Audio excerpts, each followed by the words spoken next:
창세기서 25장 12절 이하를 보면은 두 가지 족보 이야기가 나옵니다.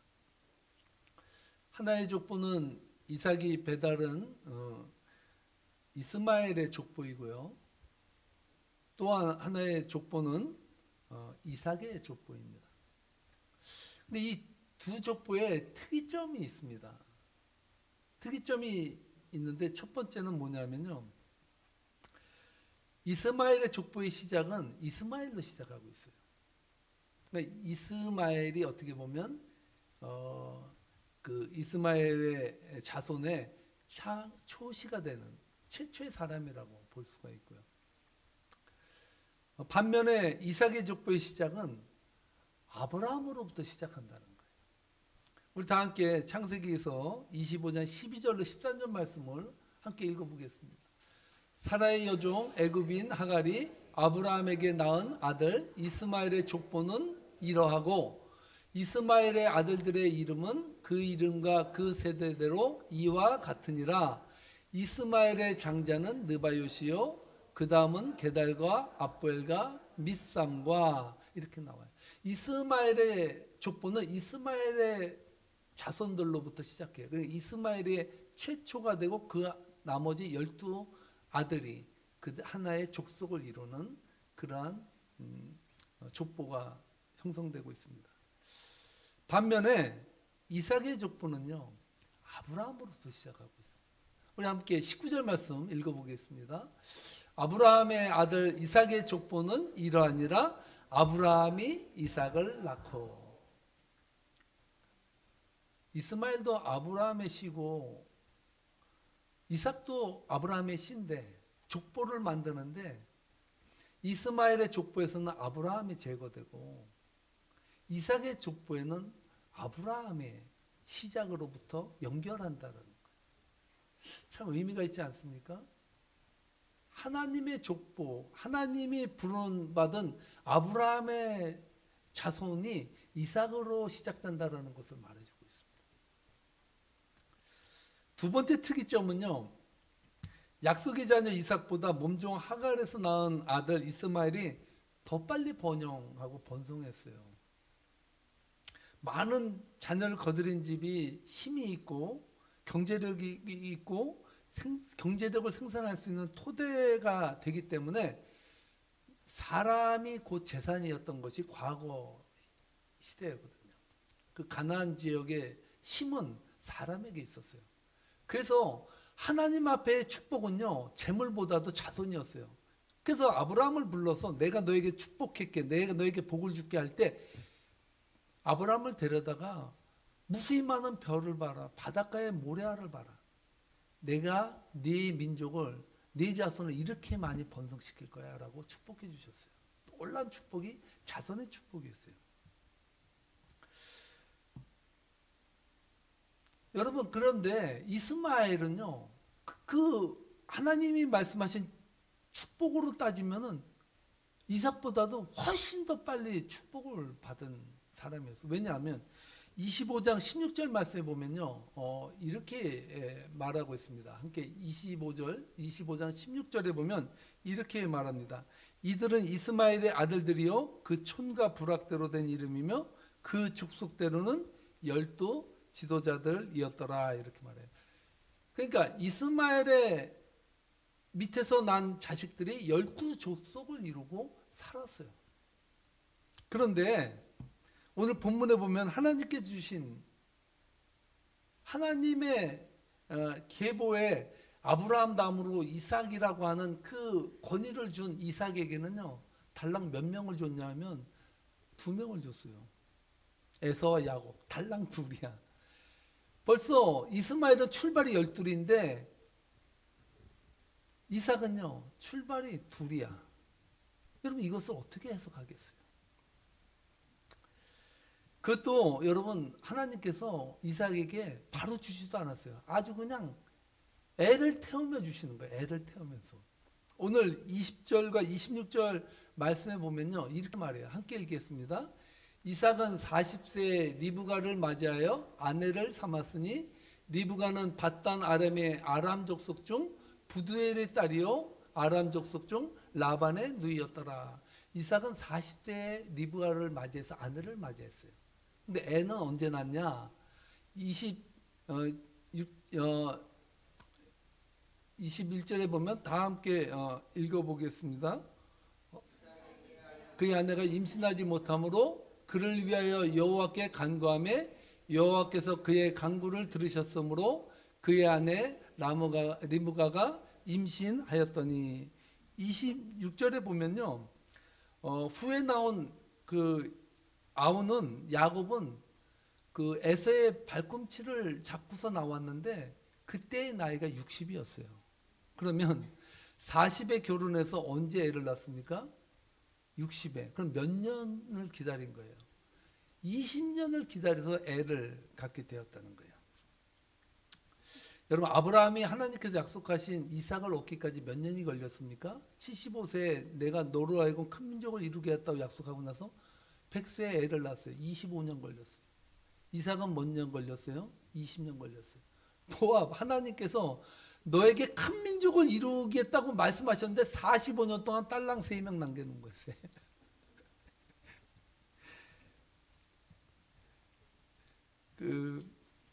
그것도 하나님께서 때가 되어 주신 것이 아니라 이삭으로 하여금 이렇게 말해요. 21절 말씀 다시 한번 읽겠습니다. 이삭이 그의 아내가 임신하지 못함으로 그를 위하여 여호와께 간구하며 여호와께서 그의 간구를 들으셨으므로 그의 아내 리브가가 임신하였더니 이삭이 자기의 아내가 애를 낳을 기미가 보이지 아니하여서 간절히 하나님 앞에 기도했다는 거예요. 감사하게도 하나님은요, 리브가가 임신을 하도록 그 간절한 기도에 응답해서 아들을 낳도록 하나님께서 임신하게 하셨어요. 어떻게 보면 단편적으로 보면 이삭이 열심히 기도해서 응답을 받았어요. 참 기쁘죠. 근데 그 기간이 얼마예요? 20년 동안 걸렸대요. 쉽게 얘기해서 이삭은요 20년 동안 하나님 앞에 자녀를 놓고 기도한 거예요. 20년 후에 드디어 하나님께서 약속한 자녀가 나왔다는 거예요. 바꿔 말하면 기도한 세월이 장작 20년이랬다는 사실이죠. 세상적으로 보면 이스마엘의 인생이 축복된 인생으로 보이지 않습니까? 아니 이스마엘은 낳다가 하는 애를 낳아, 남자애를 낳아. 그것도 12를 낳았어요. 12를. 아주 그냥 나면 자녀 생산 기계처럼 낳았어요. 열심히 낳았어.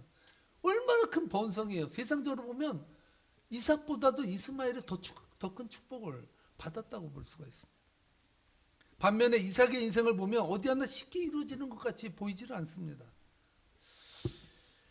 저는 오늘 본문을 묵상하면서 하나님께서 믿음의 조상을 길러내는, 더 구체적으로 말씀을 드리면 믿음의 사람들을 훈련시키는 방법이 기다림이라는 결론에 이르게 되었습니다.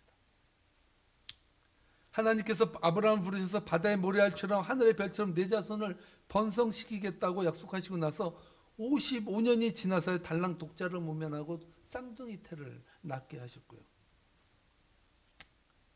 이스라엘 역사를 보면요, 하나님께서 약속의 땅 가나안에 들어가기까지 1000년의 시간이 걸렸어요.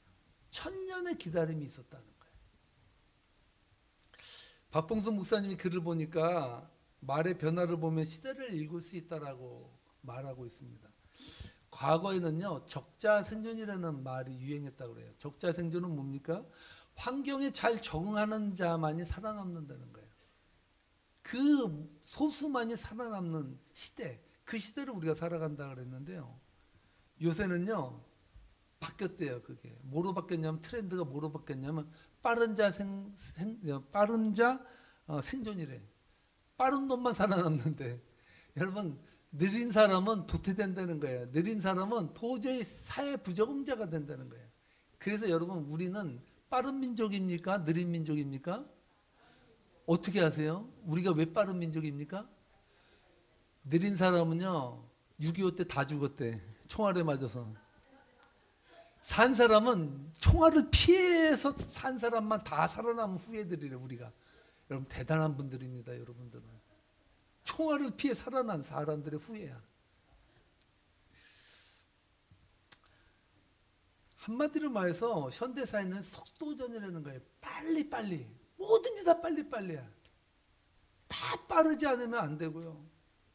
요즘 여러분 공황장애가 왜 생겼는지 전 절 보고 알았어요. 여러분 공황장애가 왜 생기는지 아세요? 너무나도 빨리 가야 된다는 그 조급함 때문에 심리적으로 불안 현상이 나오는 거예요. 저는요 한동안 컴퓨터 앞에서 죽는 줄 알았어요.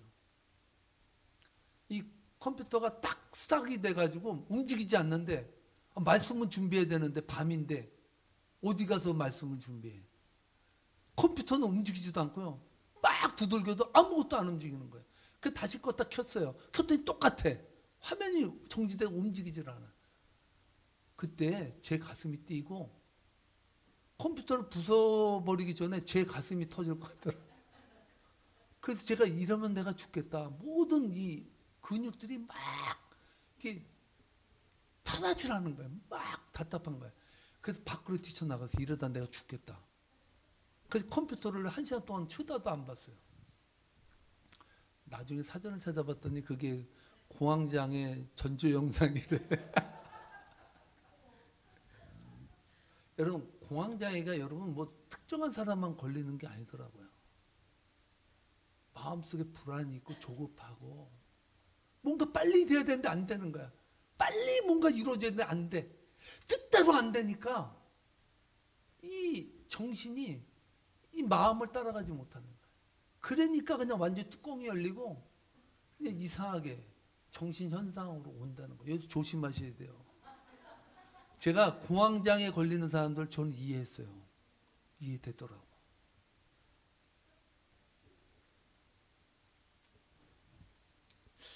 이런 의미에서 여러분, 저 오늘 이 본문을 묵상하면서 이 시대를 살아가는 우리 신앙인들에게 오늘 본문 말씀은요, 기다림의 미학. 좀 더 전문적으로 말하면 기다림의 신학을 우리들이 보여주고 있어요. 그리스도인들에게 이 기다림이 얼마나 소중한가? 왜 우리는 기다려야 하는가? 하나님의 약속이 분명히 나를 통해서 역사하시고 인도하신 것을 믿는다면 우리는 그 믿음을 가지고 기다리는 것을 아름다움으로 여기며 살아가야 된다는 거예요. 저는 지난주에 아주 귀한 경험을 했습니다. 저에게 얼마나 많은 조바심이 있는지 내 페이스에 맞춰서 세상 일을 얼마나 내가 만들어 가려고 하는지 정말로 제 성격이 그대로 다 드러난 시간이었다고 저는 생각합니다. 지난주 월요일에 그 라저 장로님 그 하관 예배를 위해서 그 묘지로 가려고 준비를 하다 보니까 월요일에는 바쁘고 마음이 급했습니다. 거기다가 30년 거의 30년 만에 만나는 그 대학교 동창이 시카고에 집회로 왔다가 저를 만나겠다고 그 다음날 가는데 월요일 날 점심때 나에게 온다는 거예요. 너 점심때는 안 되고 3시에 와라. 그래서 저는 묘지를 가고 돌아와서 친구를 만나야 되니까 제가 빨리 일을 처리해야겠더라고요. 그래서 얼마나 이 마음이 조바심이 나던지 새벽 4시에 했겠나? 그렇게 해가지고 새벽 4시 40분에 그라치로 나와서 시동을 걸었어요. 근데 배터리가 먹통이야. 이게 안 움직이는, 시동이 안 걸리는 거예요. 환장하겠더라고요. 야, 이게 뭐지? 그래서 분명히 제가 점프 케이블 샀거든요. 그 점프 케이블을 그라치 전체를 다 뒤졌는데 내 눈에는 안 보여. 그러니까 야, 이거 큰일 났다. 등에 식은땀이 나는데 그래서 아내 차를 가지고 월말을 막 달려갔어요. 월말은 전 24시간인 줄 알았더니 오전 6시부터 영업을 시작한대. 사람 미치겠더라고요. 그래서 안 되겠다 생각해. 주유소도 이 차랑 관계가 있으니까 점프 케이블을 팔지 않을까. 그래서 주유소 2군데를 막 뒤진 거예요. 그랬더니 없어. 점프 케이블 안 판대요. 그러니까 그러다가 이렇게 문득 이렇게 이리저리 방황하다 가보니까 조지 웹이 보이더라고요. 레스토랑에. 제 생각에 저기서 일하는 직원은 혹시 점프 케이블을 갖고 있지 않을까. 그래서 거기를 딱 들어갔어. 그래도 이 사람이 얼마나 상냥한지, 아유, 난 이렇게 상냥한 사람은 참 못 봤다 할 정도로 아주 그냥 내가 점프 케이블이 없다니까 나보다 더 슬퍼해. 어떡하냐, 너 진짜 큰일 났겠다, 걱정하겠다. 그 걱정을 해주는 거예요. 걱정되겠다 하면서. 그 결론은 있냐 없냐가 중요하잖아. 그 있냐 그랬더니 없대. 야, 여러분, 이게 사람이 밧줄에, 이게 왜 개가 목줄에 걸려가지고 막 돌다 보면 왜 팽팽팽팽 막 돌다가 왜 그 막대기 앞에서 이렇게 목줄 기어서 가만히 있는 거 있잖아요. 그게 꼭 저거 같더라고. 아무것도 할 수 있는 게 없는 거야. 아무것도. 그 사람이 하도 상냥하게 하니까 그냥 나올 수가 없어서 블랙버스 하나 달라고. 그래서 그거 먹고 6시에 월말 문 여는 시간에 달려갔더니 월말의 직원이 또 왜 점프 케이블 파는 그게 뭐가 비싸다고 열쇠로 잠가놨어. 그 사람이 지금 출근했는지 안 했는지 알아봐야 된대.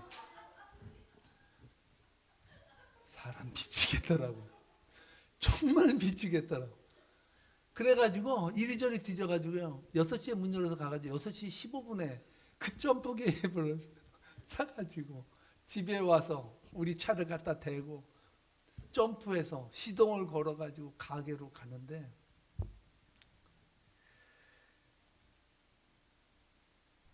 다섯 시에 도착해야 될 가게에 7시에 도착했어.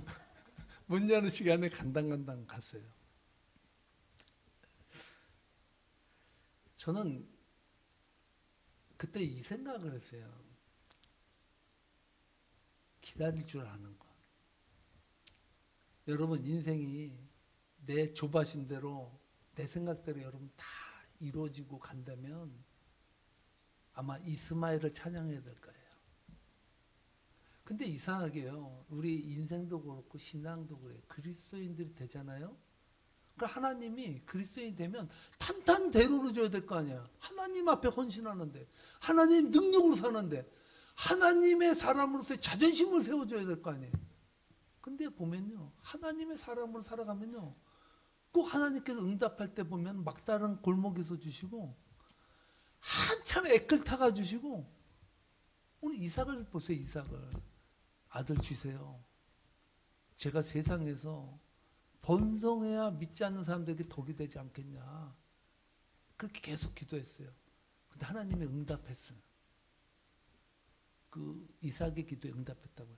근데 그 응답이 20년 후에 이루어졌어요.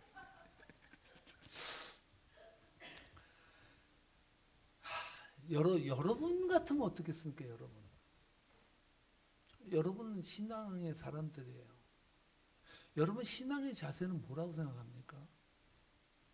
오늘 우리가 잘못 생각하는 것 중에 하나가 신앙인들은 뭐든지 만사형통해야 되고요. 막히는 게 없어야 되고 세상 사람들이 볼 때 완전히 와 예수 믿는 사람들 저 정도야 하고 그렇게 막 뭔가 본때 있게 보이게 뭐 살아가는 그런 것들이 예수 믿는 자의 어떤 특권이라고 생각을 해요.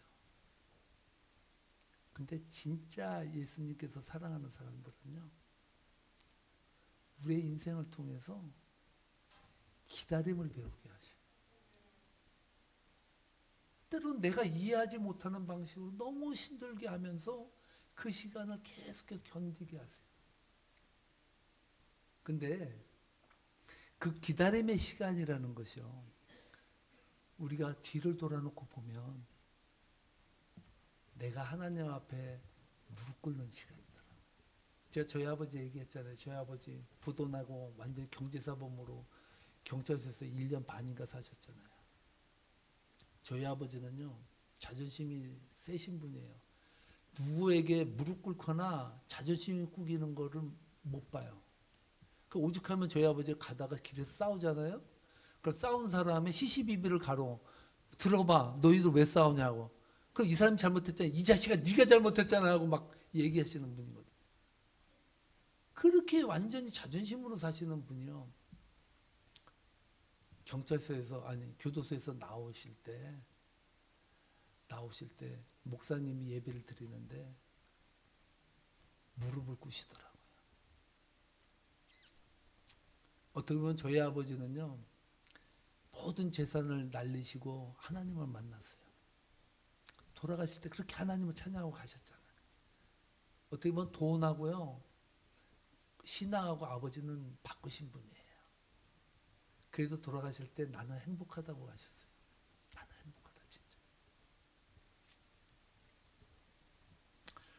랍비 조너선이 쓴 랍비가 풀어내는 창세기 보면 이런 대목이 나옵니다. 창세기를 이해하는 데 기본이 되는 것으로 미래는 우리가 믿게 되는 것만큼 간단하지 않다는 점이다.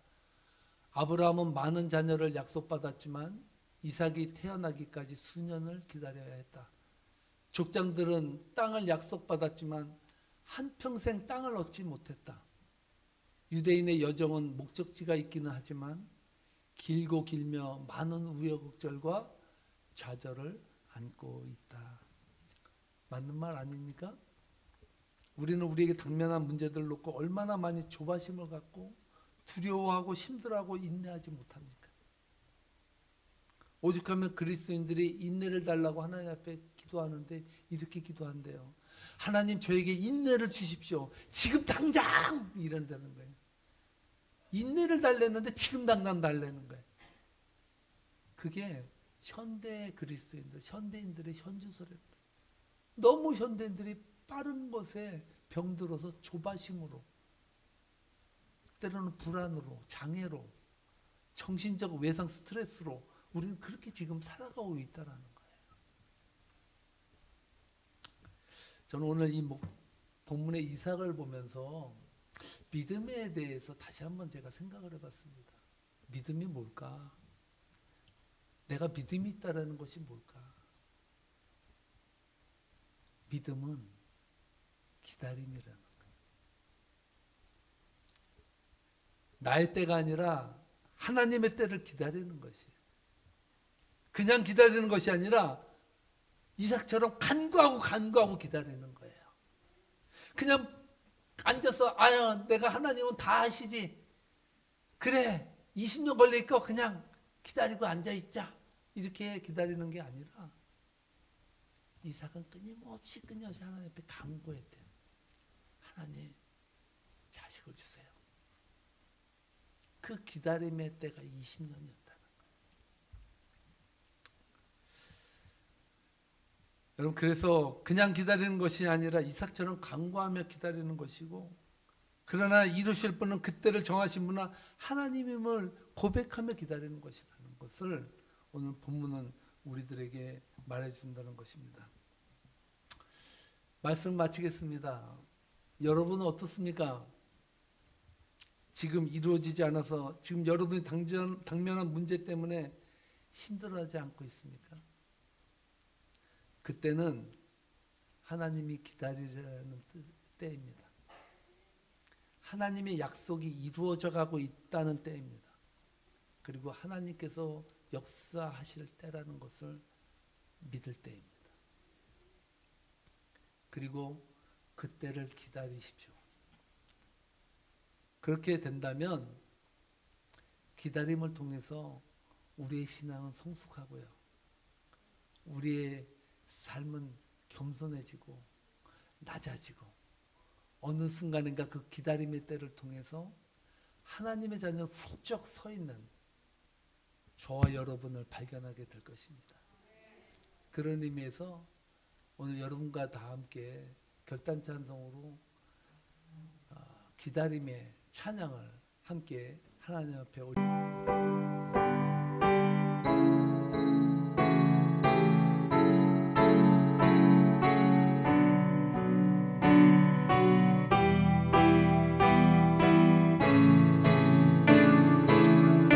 주님의 시간에 in His time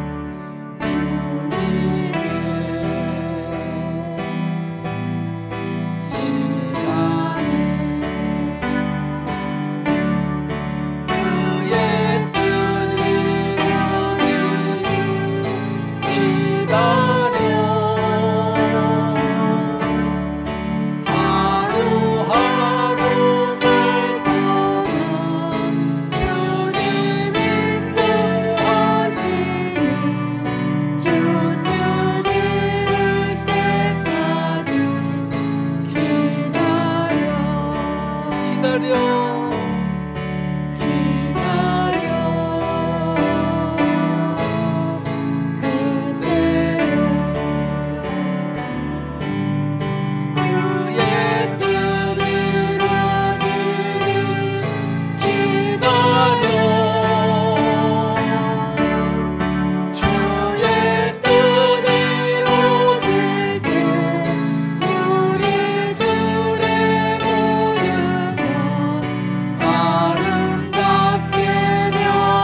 다시 한번 주님의 시간에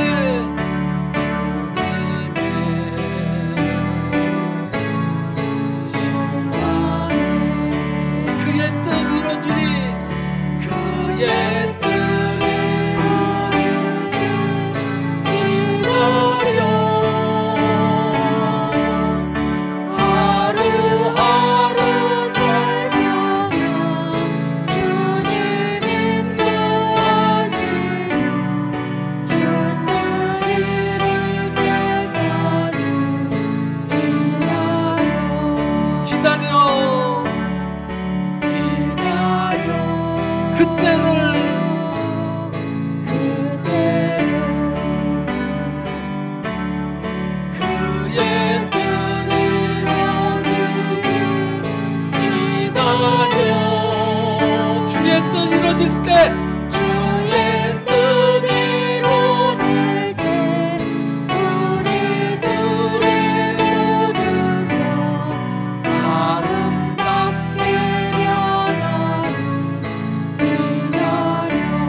기도하시겠습니다. 하나님, 정말 세상을 살아가면서 얼마나 많이 불안과 초조와 안절부절 못하는 마음으로 살아가는 우리의 지난 날을 돌아봅니다. 하나님께서는 때로 우리들에게 강제적 기다림을 요구하십니다. 우리가 기다리지 못하기 때문에 강제적으로 상황을 만들어서 그때를 살아가게 합니다. 하나님이 이루신다는 것을 믿으라고, 하나님의 때가 있다는 것을 믿으라고, 그래서 모든 것이 하나님이 이루셨다는 것을 증거하라고 우리는 그때를 살아가게 합니다. 성령님, 저희들의 인생 가운데 기다림을 배우게 인도해 주옵소서. 나의 때가 아니라 주님의 때를 기다리는 신앙의 영성을 저희들에게 부여해 주시옵소서. 너무나도 급히 돌아가고 조급하고 내일 당장 세상이 무너질 것 같은 강박을 지며 살아가는 현대 그리스도인들을 향하여 우리 하나님께서는 기다림의 영성을 배우라고 말씀해 주시니 감사합니다. 하나님, 우리가 때로 기다리지 못할지라도 그 기다리지 못하는 것까지도 하나님께서 은혜로 바꿔주실 줄 믿습니다. 이제는 우리 주 예수 그리스도의 은혜와 아버지 하나님 무한하신 사랑하심과 성령님의 교통하심이 기다림의 은혜를 노래하며 살아가고자 서원하며 결단하는 세계민교회 성도님들 머리 위에 이제로부터 영원토록 함께할지어다.